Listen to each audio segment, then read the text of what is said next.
Good afternoon, Jennilyn. Good afternoon, ma'am. Okay, Jennilyn, can you tell me about yourself?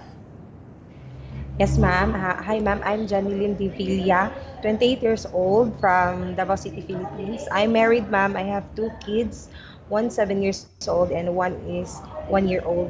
I'm hardworking, ma'am, disciplined, honest, and I know how to I know how to take care of your kids, ma'am.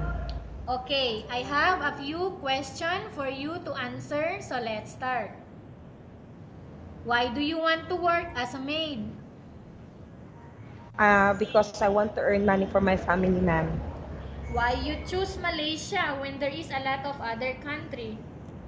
Because it's near in the Philippines, ma'am. How are you qualified for this job? Because, ma'am, I'm physically fit and physically fit, ma'am, and mentally fit. May I know what your education level is? I'm college level, ma'am. My course is Associate in Computer Technology, ma'am. Are you graduate? No, ma'am, I'm college level only first year. Okay, what is your recent working experience? Ano, Bonbon Merchandising Sales Corp, ma'am, as a beauty advisor, ma'am. Have you worked abroad before? No, ma'am. Do you have experience of taking care of baby? Yes, ma'am, of my own children. Okay, how about elderly people? Yes, ma'am, with my own father and mother. Do you have any other special skills? Yes, ma'am. Salon, ma'am, and a salon beautician, and I know how to put makeups and hairdos, ma'am. Okay. Are you willing to learn new skills? Yes, ma'am. Are you willing to work with a family where the mother-in-law or any relatives stay together? Yes, ma'am. Currently, are you still working now? No, ma'am. Do you know how to cook? Yes, ma'am. What sort of food can you cook? Filipino food, ma'am. How about Chinese food, European food, Indian food, and Malay food? I'm willing to learn, ma'am. Okay, are you aware that you will have to do washing, cleaning, ironing, and cooking? Yes, ma'am.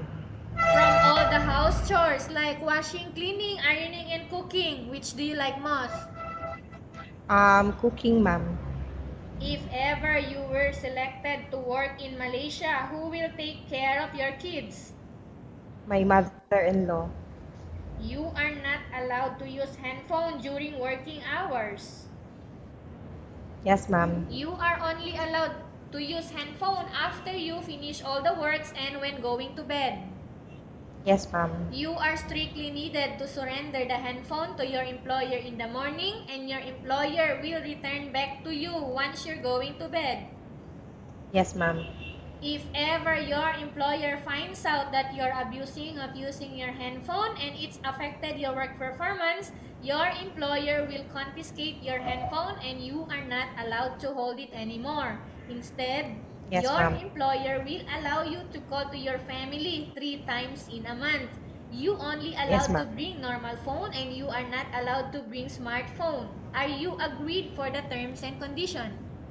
Yes, ma'am. Are you agree to the rules and regulation for the handphone? Yes, ma'am. How many years is the contract as you agreed and understands? 2 years, ma'am. Can you describe for me your ethics, your attitude? I'm disciplined, ma'am, hardworking, and honest. How can you assure to us that you will work hard in Malaysia? Because I want to help my family and to earn money for them. Can you promise not to use the telephone without the permission of your employer? Yes, ma'am. Can you promise not to put on makeup but to dress properly while work?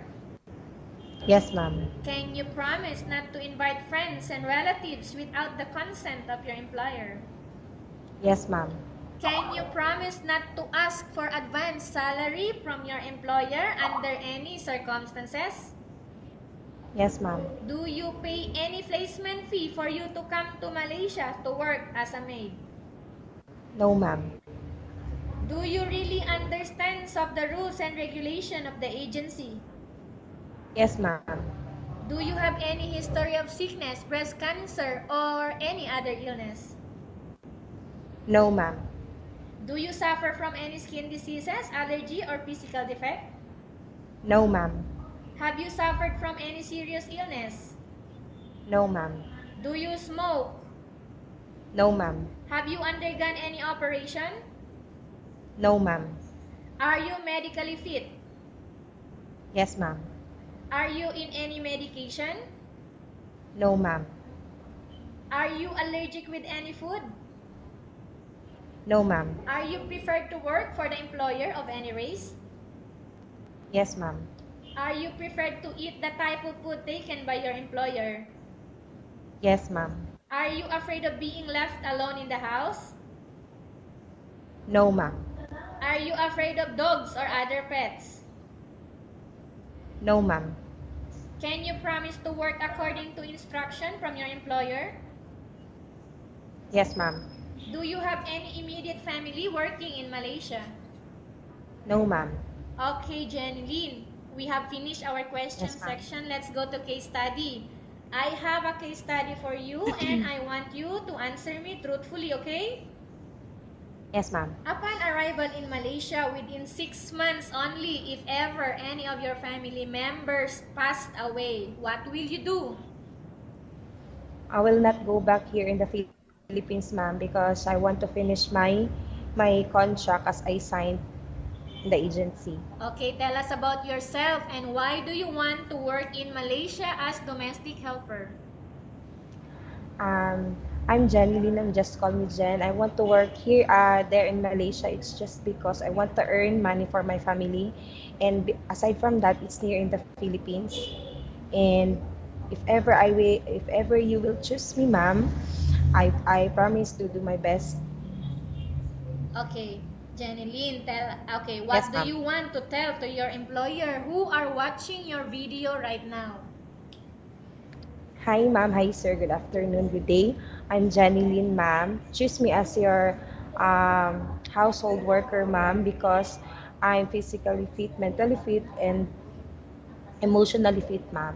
And I'm willing to train any ma'am or to work any ma'am.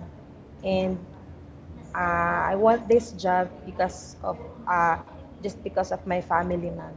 Okay, thank you very much, Jennilyn. We will Thank you, ma'am. update to your agency if there is any selection made by the employer. Yes, ma'am.